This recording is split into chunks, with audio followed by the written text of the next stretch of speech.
Well, I'm joined now by a climate scientist from the British Antarctic Survey, Dr. Ella Gilbert. Dr. Ella Gilbert, good to see you. Thanks for joining us this afternoon. So we're going into the second heat wave in just over a month. Can these heat waves that we've seen this summer be attributed to climate change? Well, we know that the climate science has been saying that climate change makes heat waves like this more frequent, it makes them hotter and more intense, and it also prolongs them. So this is exactly what we would expect from a changing climate. And in fact, a very rapid attribution study, which tries to detect the fingerprint of climate change in extreme weather events, which was done on last month's heat wave, showed that it was something like 10 times more likely to happen because of climate change. So it's undeniable that climate change is making these sorts of extreme weather patterns happen more often. So the people that will say, but I remember plenty of hot summers in the past, this is no different, you're saying that this is actually different? Yeah, I mean, people often reach for the example of 1976, for instance. And whilst we have experienced hot periods or heat waves in the past, if you look at the general pattern over time, you can see very clearly, even just from looking at the headlines in the news and the media over the last few decades, that these sorts of occurrences are happening more and more often. You know, the hottest 10 years on record have all been since 2000, and that should really be testament to the fact that these sorts of hot, record-breaking temperatures are happening more and more frequently.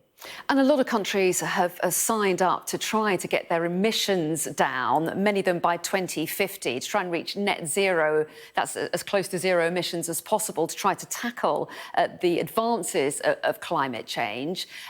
To what extent has that been hampered in recent months by Russia's invasion of Ukraine? Are there many countries that are now reverting to using fossil fuels to try to meet the gap that they're experiencing? Well, of course, it's these sorts of geopolitical problems are naturally and necessarily at the forefront of people's minds, and they must be approached urgently. But I think what we're missing in some senses is that lots of the solutions to all of these problems, the cost of living, energy security, climate change, they can all be solved by similar sorts of measures. So, if we move away from fossil fuels, not only does that improve our energy security, not only does it help with the cost of living because renewables are the cheapest form of electricity generation, but it also helps with climate change. So it's almost like a win-win-win scenario if we start doing that. Yes, although some people will say that's a longer term plan because it takes time to put that kind of infrastructure into place, and there is a real need now. And while we have this ambition to get to net zero, the UK's target is 2050, isn't it? What would happen to the climate at that point? Does it stay the same as it is in 2050, or is there any way of reversing some of the effects that we've been seeing over recent years? Well, what we do in climate science is forecast a variety of different possible outcomes.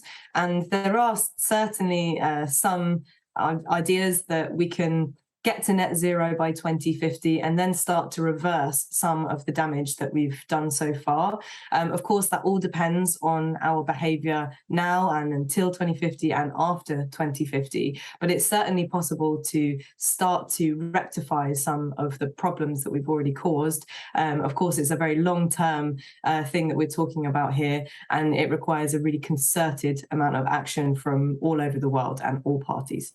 And in the meantime, how much more likely is it now that we'll see summers like this again in future? Unfortunately, it's likely to become more frequent unless we really pull out all the stops and do everything that we can to avoid worsening climate change.